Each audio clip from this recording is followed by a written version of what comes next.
ہم اپنے مسائل کا حل اللہ کے سامنے رکھیں، ہماری کارگزاریاں اللہ کے سامنے رکھیں، اللہ سے ہم مانگنے والے بنیں، اللہ سے ہم لینے والے بنیں، ہماری نماز کو اتنی جاندار بنائیں کہ جیسے صحابہ رضی اللہ عنہ نے اپنی نمازیں پڑھ کر گھر میں چکی چلوائی، آٹے کی بن پڑی ہوئی، بغیر گیہوں ڈالے ہوئے، بغیر جو ڈالے ہوئے، اس میں سے جو ہے کیا نکل رہا ہے؟ آٹا نکل رہا ہے۔ اپنے مرے ہوئے خچر کو زندہ کر دیا، ایسی نماز بنی، ایسی نماز پہ محنت کی ہے، ایسی نماز بنائی ہوئی ہے۔ اور آج ہماری نماز جو کیسی ہے کہ تو چل اور میں آیا، تو چل میں آیا، ہماری عبادتیں ایسی ہیں۔ صحابہ کے زمانے میں صحابہ جب مسجد میں جاتے تھے تو گھر میں اگر کوئی پوچھنے کے لیے آیا کہ کہاں گئے، کہا کہ مسجد میں، کب آئیں گے پتہ نہیں، کہ کہاں گئے کہ بازار میں، کب آئیں گے کہ نماز کے وقت میں آ جائیں گے۔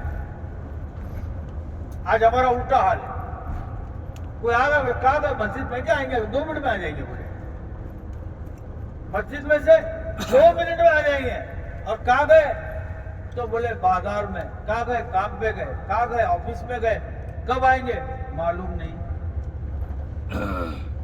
کب آئیں گے معلوم نہیں۔ صحابہ کے سر کے اوپر جو ہے نا وہ دنیا تھی، اور کمر پر جو ہے دین رکھا ہوا تھا۔ جب کسی کے ہاتھ میں جو ہے 2 سامان دیے جائے، ایک سر پر رکھا جائے اور ایک بغل میں دیا جائے، تو وہ جو ہے اگر لڑکھڑانے لگے تو سر والی چیز کو جو ہے پہلے پھینک دیتے اور بغل والی چیز کو بچانا، یہ فطری چیز ہے۔ تو صحابہ دنیا کو ٹھکرا دیتے تھے، دنیا کو لات مارتے تھے، اور دنیا کو لات مار کر دین کو مقدم کر کے دین پر عمل کرنے والے صحابہ تھے۔ اللہ ہم کو بھی ایسی توفیق عطا فرمائے کہ ہم بھی دین کو مقدم رکھنے والے بن جائیں۔ ٹھیک ہے، صرف یہاں اللہ کے گھر پر آنا، اللہ کے گھر کی حاضری دینا، نبی کے در پہ آنا، نبی کے در کی حاضری دینا، اگر آدمی زندگی بھر کرتا رہے لیکن اس کی زندگی کے اندر وہ دین نہیں آیا جو دین اللہ کے رسول نے مکہ والوں پہ پیش کیا، جو دین اللہ تبارک تعالیٰ نے حضور صلی اللہ علیہ وسلم پہ مکمل کیا، وہ دین حضور صلی اللہ علیہ وسلم نے اپنے صحابہ کو دیا، وہ دین اگر ہمارے زندگی میں نہیں آیا تو چاہے کتنے بھی حج کر لو، چاہے کتنا بھی عمرہ کر لو، آدمی کو نفع بخشنے والا نہیں۔ اصل اس کے زندگی کے اندر دین ہے ہی نہیں،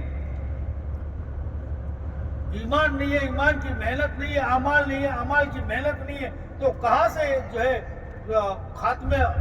خاتمہ بالخیر ہوگا۔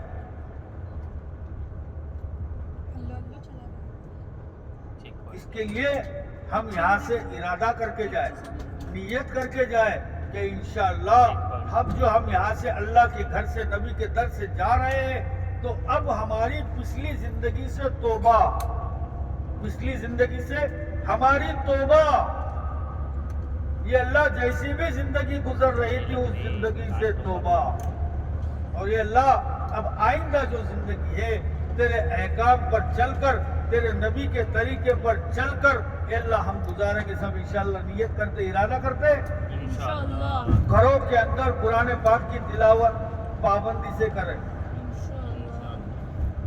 تیسرا کلمہ سبحان اللہ، الحمدللہ، لا الہ الا اللہ، اللہ اکبر، اس کلمے کے اندر اللہ کی تعریف ہے، اللہ کی پاکی ہے، اللہ کی بڑائی ہے، اللہ کی الہیت ہے اس کلمے کے اندر۔ دوسرے نمبر پر استغفار پڑھے،